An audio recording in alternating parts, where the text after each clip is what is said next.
কোনো মৃত মানুষকে স্বপ্নে যদি দেখি, মৃত মানুষ যদি স্বপ্নে আমাদেরকে ডাকে, সকালে উঠেই আলেমদের শরণাপন্ন হয়, হুজুর আমি স্বপ্ন দেখছি আমার অমুকে আমাকে ডাকতেছে। তো ডাকতেছে ভালো কথা, তোর প্রিয় মানুষ তোরে ডাকতেছে, তুই যাবি না? এই বাস্তবতা মেনে নেওয়াটাই বুদ্ধিমানের কাজ। আসল বাস্তব কি? আসল বাস্তবতা সত্য হচ্ছে, চোখ বন্ধ করে দেখেন, আপনার আমার জন্য আল্লাহ এবং রসুল ছাড়া মূলত কোনো কিছুই নেই। বুদ্ধিমান তারাই যারা এই বাস্তবতাকে সামনে রেখে এই বন্ধুত্ব ঠিক রেখে চলে, তাদের জন্য ফিদ দুনিয়া হাসানাতাও ওয়া ফিল আখিরাতে হাসানা। চিৎকার দিয়ে বলুন না সুবহানাল্লাহ। বান্দা যার অন্যায়ভাবে ক্ষতি করার জন্য পিছনে লাগবে, চোখ বন্ধ করে মনে করে নিবেন আল্লাহ সে বান্দার উপকারের জন্য প্রস্তুত আছে, কিন্তু সাথে সাথে উপকার করবে, সাথে সাথে সাহায্য করবে। আল্লাহ তাআলা কিছু সময় নেন ওই বান্দাকে দেখার জন্য। আল্লাহ কি দেখেন? আল্লাহ দেখেন বান্দাটা কি আমি আল্লাহর জন্য অপেক্ষা করে কিনা। আল্লাহ দেখেন বান্দা হাজার কষ্টের ভিতরে থেকে অতীতের সুখের দিন স্মরণ করে শুকরিয়া আদায় করে কিনা। আল্লাহ দেখেন বান্দা এই কষ্টের ভিতরে পড়ে আমি আল্লাহকে ভুলে যাই কিনা, আমার থেকে দূরে সরে যায় কিনা। সাময়িক সময় আল্লাহ এগুলা দেখতে থাকেন। দেখতে দেখতে যখন দেখে বান্দার উপর তুফান যাচ্ছে, তারপরও বান্দার জবান থেকে রবের শুকরিয়া যাচ্ছে না, সুবহানাল্লাহ।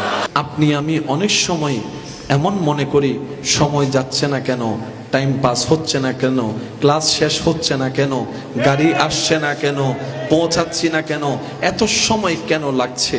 কিন্তু যারা আইসিইউতে শুয়ে আছেন তাদেরকে একটু জিজ্ঞেস করুন তোমার অনুভূতি কি, তোমার অবস্থা কি। সে যদি বলে আমার যদি এরকম সুযোগ থাকতো, জীবনের একটা মিনিট পাওয়া যেত 10 কোটি টাকা দিয়ে, আমার যদি 100 কোটি টাকা থাকতো আমি 100 কোটি টাকাই ব্যয় করে ফেলতাম এক একটা মিনিট কেনার জন্য, এক একটা মিনিট কেনার জন্য, সুবহানাল্লাহ। এক একটা মিনিট কেনার জন্য আমি চেষ্টা করতাম। যারা দুনিয়াতে সুস্থ আছে তাদের বাঁচার আগ্রহ নাই। অনেকে বলে বেঁচে থেকে কি লাভ হবে। আইসিইউতে যারা আছে তারা ফরিয়াদের পর ফরিয়াদ করছে, আল্লাহ একবার সুস্থ করে ফিরিয়ে দাও, একবার সুস্থ জীবনে ফিরিয়ে দাও, একবার বাসায় যেতে দাও, একবার আমার সন্তানকে বুকে লাগাতে দাও, একবার আমার স্ত্রীকে দেখতে দাও, একবার আমার স্বামীকে দেখতে দাও, একবার আমার মা বাবার চেহারাকে মন ভরে দেখতে দাও, আল্লাহ একবার দয়া করো, একবার দয়া করো। সেজন্য মাথায় রাখবেন এই দুনিয়া নামই হচ্ছে ফানি, এটা সৃষ্টি হয়েছে শেষ হয়ে যাওয়ার জন্য, বিলীন হয়ে যাওয়ার জন্য। তাই বুদ্ধিমান সফল সেই ব্যক্তি যে ব্যক্তি এই সৃষ্টির খুঁজে নয়, স্রষ্টার রহমতের তালাশে নবীর প্রেম নিয়ে নিজের সাধ্য মতো নেক আমলের জিন্দেগি করে যাওয়ার চেষ্টা করে, আশেপাশের মানুষের অন্তরকে আল্লাহর সন্তুষ্টির জন্য খুশি রাখার চেষ্টা করে। আল হুব্বু ফিল্লাহ, রবের ভালোবাসা পাওয়ার জন্য রবের সৃষ্টিকে ভালোবাসবে। মনে রাখবেন ওই ব্যক্তিদের জীবনটা রব্বুল আলামিন এমন নিয়ামত দিয়ে সাজিয়ে দিবেন, ওই মানুষ মারা যাওয়ার পর ডেকে ডেকে আর জানাজায় মানুষ আনতে হবে না। যারাই শুনবেন নিজ দায়িত্বে কাজ ফেলে জানাজায় চলে যাবে দোয়া করার জন্য, সুবহান। আমরা অনেক সময় নিজেদের মতো বুঝতে গিয়ে এই প্যাঁচগুলা লাগাই। আমরা এখন মরানা জিন্দা, আমরা এখন মরানা জিন্দা। মায়ের পেটে যখন ছিলাম মরানা জিন্দা। মায়ের পেটের জিন্দার জীবন একরকম, ছোট বাচ্চার জিন্দার জীবন একরকম, হাঁটতে চলা বাচ্চার জিন্দার জীবন একরকম, স্কুল কলেজে পড়া ছেলেদের জিন্দার নিয়ম একরকম, সুস্থ সবল স্বাভাবিক তাদের জিন্দা একরকম, বৃদ্ধদের জিন্দা একরকম। এক এক জনের জিন্দা থাকা, বলেন না, এই সিস্টেম করেছেন কে? করে দেখাতে পারেন কে? তো যে আল্লাহ মায়ের পেটে বদ্ধ ঘরে পানির ভিতরে জিন্দা রেখেছেন, ওই আল্লাহ বদ্ধ মাটির ঘরের ভিতরেও জিন্দা রাখতে পারেন, জিন্দা রাখতে পারেন। হাসরের ময়দানও আমরা যখন উঠব কেউ মৃত উঠব না, জিন্দাই উঠব। ওই জিন্দেগি আলাদা, কবরের জিন্দেগি আলাদা, জান্নাতের জিন্দেগি আলাদা। কেমন সেটা আল্লাহ ভালো জানে, বলেন না সুবহান। মৃত্যু মানে কি তাইলে কি শেষ না শুরু? একটু সবাই বলেন, মৃত্যু মানে শেষ না শুরু? এই কবরে যাওয়ার পরে যখন সবাই মাটি দিবে, একটু মনোযোগ দিব আমরা সবাই, মাটি দিবে। প্রথমে মাটি দেওয়ার আগে কি দেয়? চাটাই বাঁশ দেয়, যাতে মাটিগুলা সরাসরি গিয়ে না পড়ে। মনে রাখবেন, কেউ যদি মারা যায়, ওই মৃত ব্যক্তি আল্লাহর মেহমান হয়। এটা সমাজের খারাপ মানুষ হোক, কিন্তু সেই যখন মৃত্যুবরণ করলো, সে সরাসরি আল্লাহর হিসাবে চলে গেল। তার যাত্রাটা এখন ডাইরেক্ট কোন দিকে? বলেন না কোন দিকে? আমরা এখান থেকে যাত্রা করব ঘরের দিকে অথবা দোকানের দিকে, আলাদা আলাদা ডেস্টিনেশন আছে, কিন্তু মানুষ যখন মারা যায় তার যাত্রাটাই হয় আল্লাহর দিকে। তার মেহমানটা কার? বলেন না মেহমানটা কার? ইসলামের সৌন্দর্য কত চমৎকার! নবী রাহমাতুল লিল আলামিন সাহাবাকে নিয়ে বসে আছেন। ইত্যবসরে একটা জানাজা যাচ্ছে অন্য। নবীজি বললেন, সাহাবা তোমরা দাঁড়াও, তোমরা দাঁড়িয়ে সম্মান দেখাও, তোমরা দাঁড়িয়ে সম্মান জানাও। সুবহানাল্লাহ। রবের প্রত্যেকটা কাজে নিখুঁত কিছু হিকমত থাকে। আমাদের অল্প জ্ঞান, বিবেক, বুদ্ধি সেটাকে কভারেজ করার কোনো ক্ষমতা রাখে? আমরা বুঝতে পারি না। আমাদের কাছে মনে হওয়া অনেক জীবনের ঘটনার নেগেটিভ সাইটও বান্দা যদি ধৈর্যের সাথে, শুকরিয়ার সাথে জীবন পার করতে পারে, ওই নেগেটিভটাকে হাজার গুণ পজিটিভ আকারে সাজিয়ে বান্দার সামনে যিনি প্রেজেন্ট করে দেন, আওয়াজ দিয়ে বলুন তিনি কে? জগৎ একজনকে শেষ করার জন্য সেই ছোট্ট অবস্থায় কুফে ফেলে দিয়েছিল। এই পৃথিবী একজনকে ছোট্ট অবস্থায় কুফে ফেলে দিয়েছিল হিংসার কারণে। কিছু হওয়া তো দূরের কথা, দুনিয়াতে যেন তার নিঃশ্বাসটাই না থাকে, প্ল্যানিং ছিল বান্দার। কিন্তু রব্বুল আলামিনের হিকমত ছিল, তোরা যেহেতু আমার বান্দাকে দুশমনি করে কুফে ফেলেছিস, আমি আল্লাহ কুদরতি দয়া দিয়ে তাকে সিংহাসনে বসিয়ে দিব। শুনি নাই? আওয়াজ আর একটু বড় হবে। হিকমতকার, হিকমতকার, হিকমতকার। তাহলে আপনার জীবনে যদি দেখেন কিছু এমন চরিত্রের মানুষের সাথে আপনার সাক্ষাৎ হয়েছে, যদি আপনার জীবন চলায় দেখেন এমন কিছু মানুষের সাথে আপনার পরিচয় হয়েছে যারা আপনার ক্ষতি করার জন্য 10 তলা উপর থেকে প্রস্তুত, তাদের সাথে যুদ্ধ করে টিকার মতো অ্যাবিলিটি আপনার আমার নেই। তাদের টাকার আধিক্যতা অনেক বেশি, তাদের জনবলের আধিক্যতা অনেক বেশি, তাদের শক্তি সামর্থ্য অনেক বেশি। আপনার সেই জায়গায় তাদের তুলনায় কিছু নেই। মন ছোট করার দরকার নেই। আপনি শুধু 2টা কাজ করুন, রবের হুকুমের দিকে তাকিয়ে ধৈর্য ধরে বসে থাকুন আর শুকরিয়া রবের দরবারে করতেই থাকুন, করতেই থাকুন। রবের দরবারে শুকরিয়া, রবের দরবারে শুকরিয়া আদায় করতে থাকুন। লা ইন শাকারতুম লা আযীদান্নাকুম আপনার জন্য হয়ে যাবে, ইন্নাল্লাহা মা'আস সাবিরিন আপনার জন্য হয়ে যাবে। সুবহান। মনে রাখবেন, বান্দা যার ক্ষতি করার জন্য লাগে, আল্লাহ তাআলা তার উপকার করতে চায়। সুবহানাল্লাহ বলতে হবে। আরেকটু জোরে মনোযোগ কি আছে আপনাদের? বান্দা যার অন্যায়ভাবে ক্ষতি করার জন্য পিছনে লাগবে, চোখ বন্ধ করে মনে করে নিবেন আল্লাহ সে বান্দার উপকারের জন্য প্রস্তুত আছে। কিন্তু সাথে সাথে উপকার করবে, সাথে সাথে সাহায্য করবে। আল্লাহ তাআলা কিছু সময় নেন ওই বান্দাকে দেখার জন্য। আল্লাহ কি দেখেন? আল্লাহ দেখেন বান্দাটা কি আমি আল্লাহর জন্য অপেক্ষা করে কিনা। আল্লাহ দেখেন বান্দা হাজার কষ্টের ভিতরে থেকে অতীতের সুখের দিন স্মরণ করে শুকরিয়া আদায় করে কিনা। আল্লাহ দেখেন বান্দা এই কষ্টের ভিতরে পড়ে আমি আল্লাহকে ভুলে যাই কিনা, আমার থেকে দূরে সরে যাই কিনা। সাময়িক সময় আল্লাহ এগুলা দেখতে থাকেন। দেখতে দেখতে যখন দেখে বান্দার উপর তুফান যাচ্ছে, তারপরও বান্দার জবান থেকে রবের শুকরিয়া যাচ্ছে না। সুবহানাল্লাহ। বান্দার চতুর্পাশে জ্বলতেই আছে, লিলিশিকা জ্বলতে আছে, কিন্তু বান্দার নজর আসমানের দিকেই আছে। অপলক নয়নে আসমানের দিকে তাকিয়ে আছে, অপলক নয়নে রবের রহমতের দিকে তাকিয়ে আছে। বান্দার চতুর্দিকে যখন আপন মানুষরাই চোখ উল্টিয়ে ফেলে, শত্রুতামি পর্যন্ত পৌঁছায় যায়, তখনও বান্দা নিজের আপন কাছের মানুষকে বলে ধৈর্য ধরো, কেউ নেই আমাদের, আল্লাহ তো একজন আছে, আল্লাহ তো একজন আছে। এই রকম বলতে বলতে দিন যখন সপ্তাহ পার হয়ে মাস গড়িয়ে বছর যায়, 2 বছর যায়, 5 বছর যায়, 7 বছর যায়, যতদিন রবের মর্জি। রব চাহে তো তাকে দুনিয়াতে এর প্রতিদান দিবে।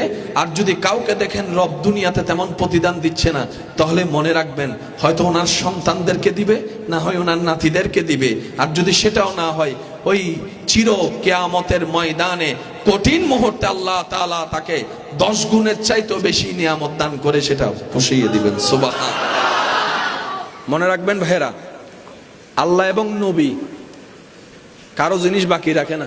আল্লাহ যার সাথী হয় তার আর কিছু দরকার, সবকিছু আছে, যদি রব না থাকে কিছু। আর বলতেছিলাম আল্লাহ এবং রসুল কারো বাকি, এই শব্দটা একটু সবার মনোযোগ চাচ্ছি আমি। আল্লাহ এবং রসুল কারো বাকি। রব বলে ফাজকুরুনি, তুই আমাকে ডাক, আজকুরুকুম, উত্তর আমি সাথে সাথেই দিব। বাকি বলেন না বাকি। নবী বলে আমার উপর যে একবার দরুদ পড়বে আল্লাহ 10টা রহমত তাকে সাথে সাথে করবে। বাকি বলেন না বাকি। শুধু বাকি রাখে না তা না, যোগ্যতার চাইতো ডবল ডবল ফেরত দেন।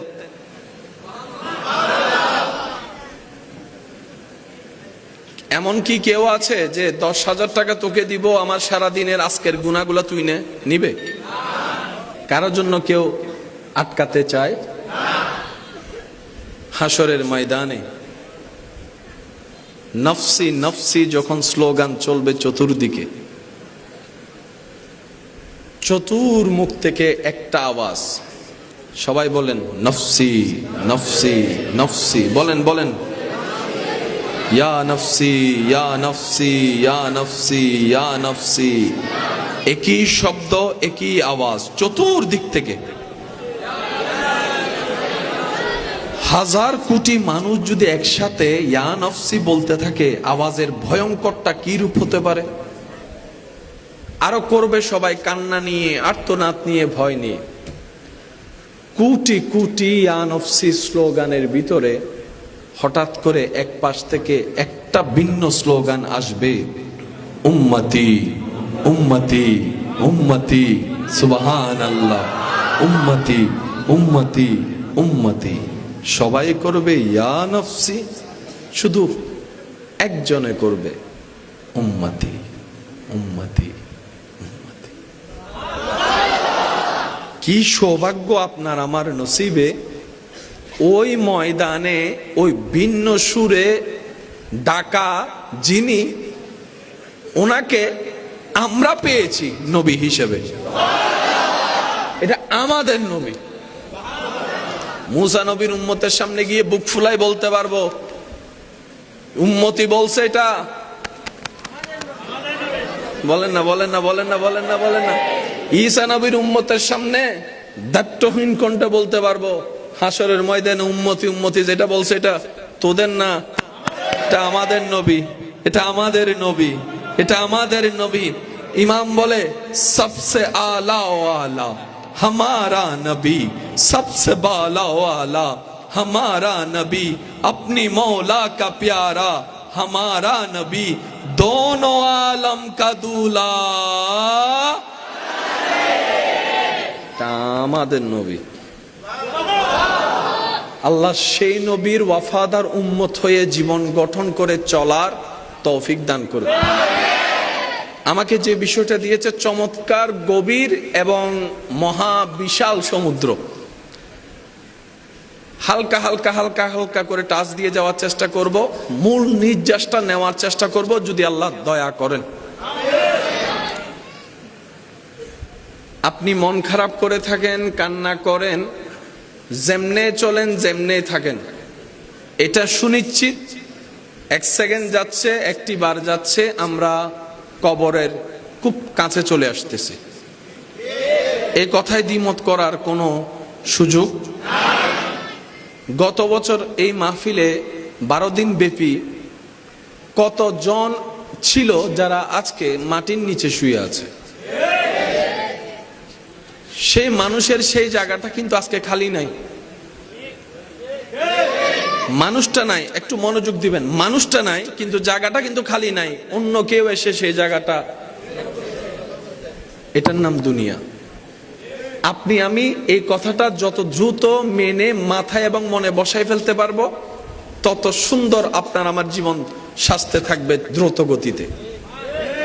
এই পৃথিবী না কারো অপেক্ষা করেছে না করবে। এই পৃথিবী কারো জন্য না থেমেছিল না থামবে।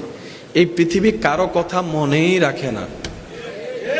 মাথায় রাখবেন, এই পৃথিবী কারো কথা মনে রাখে না।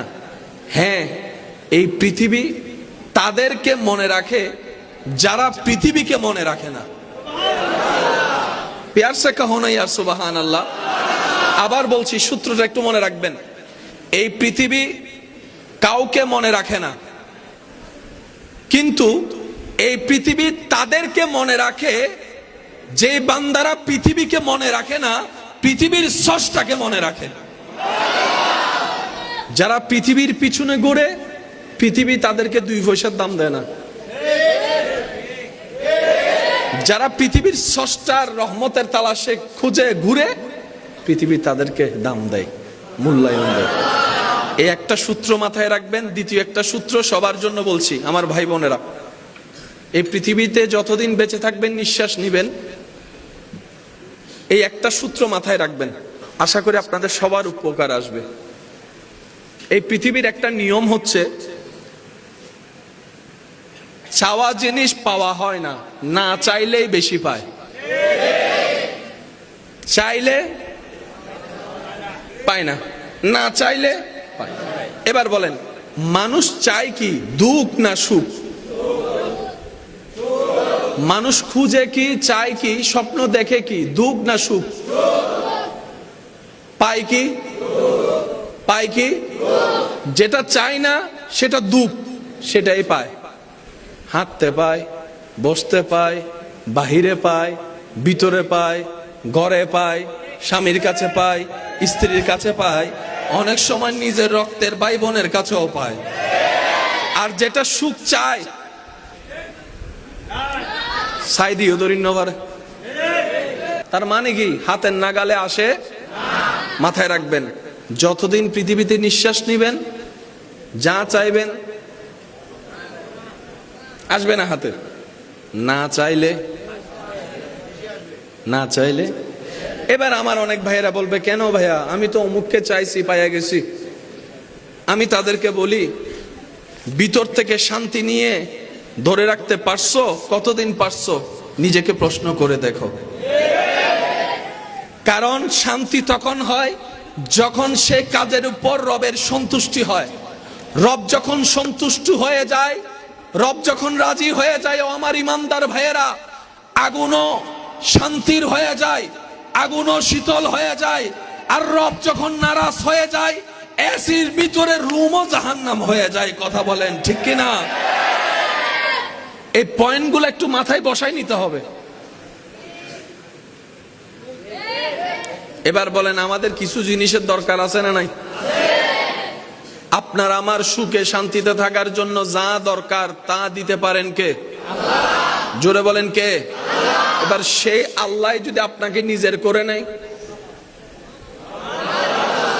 শুনি নাই সেজন্য মুনাজাতে একটা দোয়া কনফার্ম করবেন, ইয়া রব, তুমি যদি আমাকে আমার মতো নালায়েক অনুপযুক্তকে 1000 বছরও সময় দাও, সুযোগ দাও, আমি জানি আমি কত বড় ব্যর্থ এবং বাটপার, আমি আমার ইবাদত আমল দিয়ে 1000 বছর পরিশ্রম করেও তোমার প্রিয় বান্দা হওয়ার যোগ্যতা আমার কাছে নেই, সেটা আমি ভালো করেই জানি, কারণ আমি একটা ভালো করলে 10টা গুনাহ করে বসে থাকি। তাই তোমার রহমতের দরবারে আমি ভিক্ষুকের একটা চাওয়া ফরিয়াদ, আল্লাহ আমার আমল দিয়ে যোগ্যতা দিয়ে নয়, তুমি তোমার কুদরতের দয়ায় সদকায় তুমি তোমার নিজ গুণে আমাকে তোমার প্রিয় বান্দা বানিয়ে নাও। রব যদি আপনার প্রিয় হয়, আপনি যদি রবের প্রিয় হয়, লাগে কি আর? তখন জান্নাত আপনাকে খুঁজতে হবে না, জান্নাতেই আপনাকে সেলুট দিয়ে দিয়ে জান্নাতের ভিতরে ঢোকার জন্য দরজা খুলে দিবে। বলেন না সুবহান। আল্লাহ পাক আমাদেরকে এই নিয়ামতগুলা বুঝে বুঝে নেওয়ার তৌফিক দান করুক। কথাটা কি বলছিলাম একটু খেয়াল করবেন। ইচ্ছা হোক না হোক যেতে হবে কোথায়? কবরে। এই কবরে যারা গিয়েছে তারা মৃত্যুকে আলিঙ্গন করে গিয়েছে। বাংলায় মৃত্যু, আরবিতে মউত। ঠিক আছে? মনোযোগ আছে আপনাদের? আমার সম্মানিত ভাইয়েরা, মাথায় রাখবেন, মৃত্যু মানে শেষ নয়। মৃত্যু মানে শেষ নয়। মৃত্যু অর্থ হচ্ছে দুনিয়ার সাময়িক জীবনের শেষ, আমৃত্যু অনন্তকাল জীবিত থাকার জীবন শুরু, এটার নাম মৃত্যু। জাহান্নামেও মৃত্যু নাই, বলেন না? জাহান্নামে মৃত্যু, জান্নাতেও মৃত্যু, হাসরেও মৃত্যু, কবরেও মৃত্যু। দুনিয়াতে যতদিন আছেন মৃত্যু হওয়ার সুযোগ আছে। মারা গেলেন মানে শেষ নয়, শুরু। জোরে বলেন। ওই শুরুটা কেমন?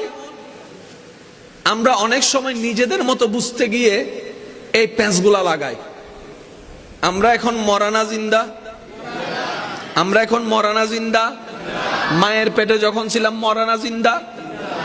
মায়ের পেটের জিন্দার জীবন একরকম, ছোট বাচ্চার জিন্দার জীবন একরকম, হাঁটতে চলা বাচ্চার জিন্দার জীবন একরকম, স্কুল কলেজে পড়া ছেলেদের জিন্দার নিয়ম একরকম, সুস্থ সবল স্বাভাবিক তাদের জিন্দা একরকম, বৃদ্ধদের জিন্দা একরকম। এক একজনের জিন্দা থাকা, বলেন না, এই সিস্টেম করেছেন কে? করে দেখাতে পারেন কে? তো যে আল্লাহ মায়ের পেটে বদ্ধ ঘরে পানির ভিতরে জিন্দা রেখেছেন, ওই আল্লাহ বদ্ধ মাটির ঘরের ভিতরেও জিন্দা রাখতে পারেন, জিন্দা রাখতে পারেন। হাসরের ময়দানও আমরা যখন উঠব, কেউ মৃত উঠব না, জিন্দাই উঠব। ওই জিন্দেগি আলাদা, কবরের জিন্দেগি আলাদা, জান্নাতের জিন্দেগি আলাদা। কেমন সেটা আল্লাহ ভালো জানে। বলেন না সুবহান। মৃত্যু মানে কি তাইলে কি শেষ না শুরু? একটু সবাই বলেন, মৃত্যু মানে শেষ না শুরু? এই কবরে যাওয়ার পরে যখন সবাই মাটি দিবে, একটু মনোযোগ দিব আমরা সবাই। মাটি দিবে, প্রথমে মাটি দেওয়ার আগে কি দেয়? চাটাই বাঁশ দেয়, যাতে মাটিগুলা সরাসরি গিয়ে না পড়ে। মনে রাখবেন, কেউ যদি মারা যায়, ওই মৃত ব্যক্তি আল্লাহর মেহমান হয়। এটা সমাজের খারাপ মানুষ হোক, কিন্তু সেই যখন মৃত্যুবরণ করলো, সে সরাসরি আল্লাহর হিসাবে চলে গেল। তার যাত্রাটা এখন ডাইরেক্ট কোন দিকে? বলেন না কোন দিকে? আমরা এখান থেকে যাত্রা করব ঘরের দিকে। অথবা দোকানের দিকে, আলাদা আলাদা ডেস্টিনেশন আছে, কিন্তু মানুষ যখন মারা যায় তার যাত্রাটাই হয় আল্লাহর দিকে। তা মেহমানটা কার?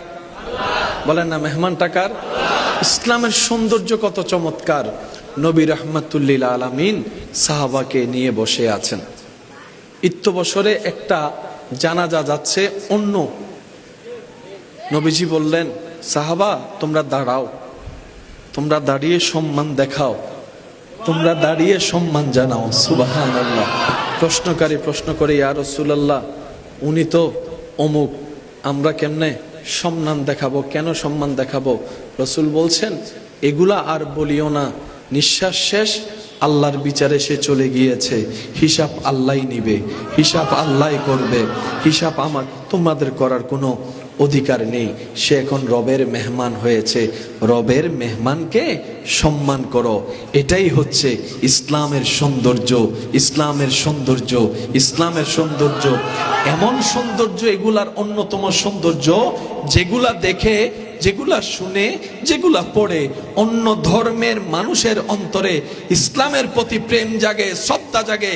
এক সময় গবেষণা করতে করতে, ইসলামের প্রেম লালন করতে করতে ওই অন্ধকার অন্তরে ইসলামের নূরের বাতি জ্বলতে থাকে আল্লাহর হুকুমে। এক সময় কালিমা পড়ে মুসলমান হয়ে যায়। সুবহানাল্লাহ, আল্লাহু আকবার।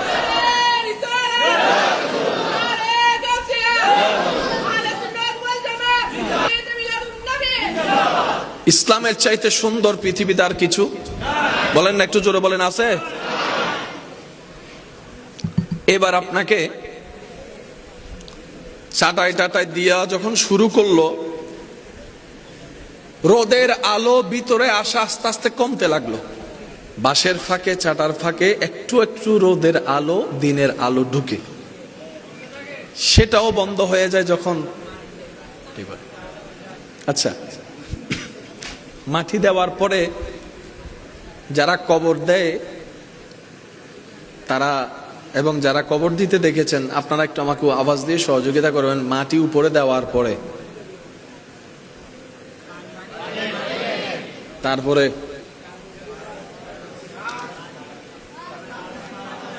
সাবাই সাবাই,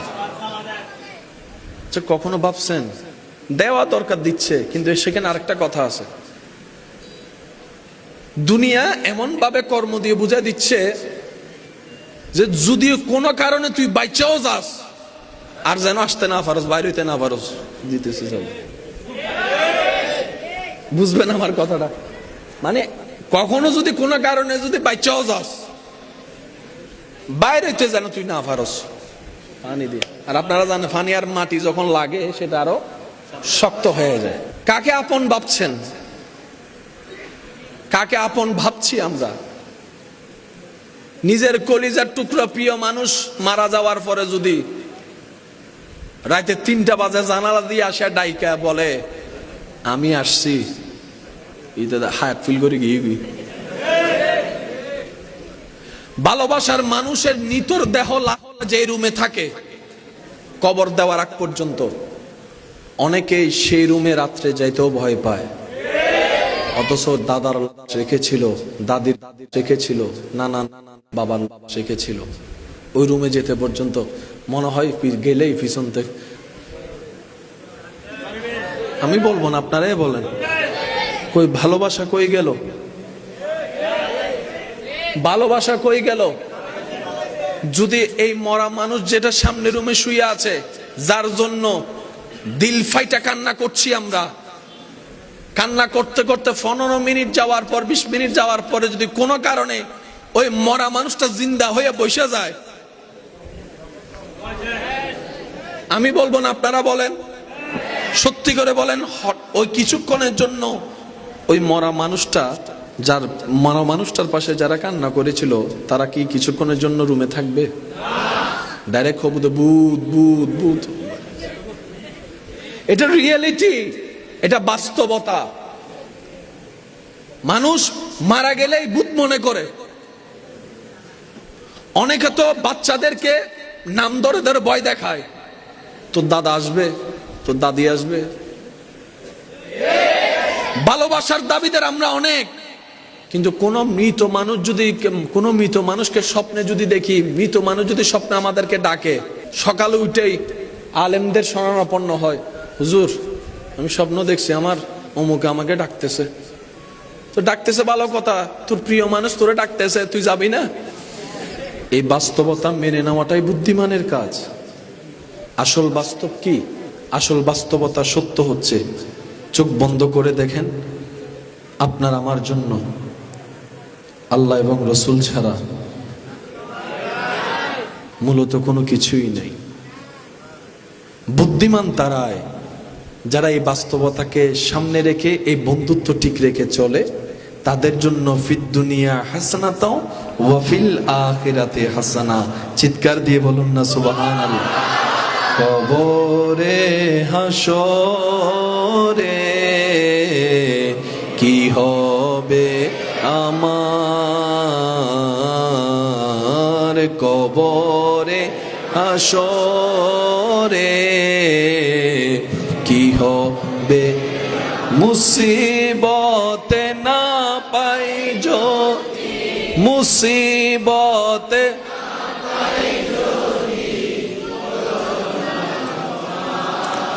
আর কবরে হাসরে কি হবে, কি কবরে হাসরে কি হবে। আল্লাহুম্মা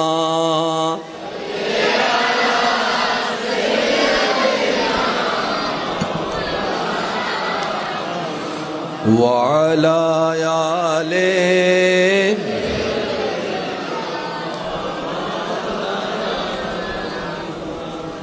আল্লাহ পাক আমাদেরকে এই বাস্তবতা মাথায় মনে বসাই নেওয়ার তৌফিক দান করুন।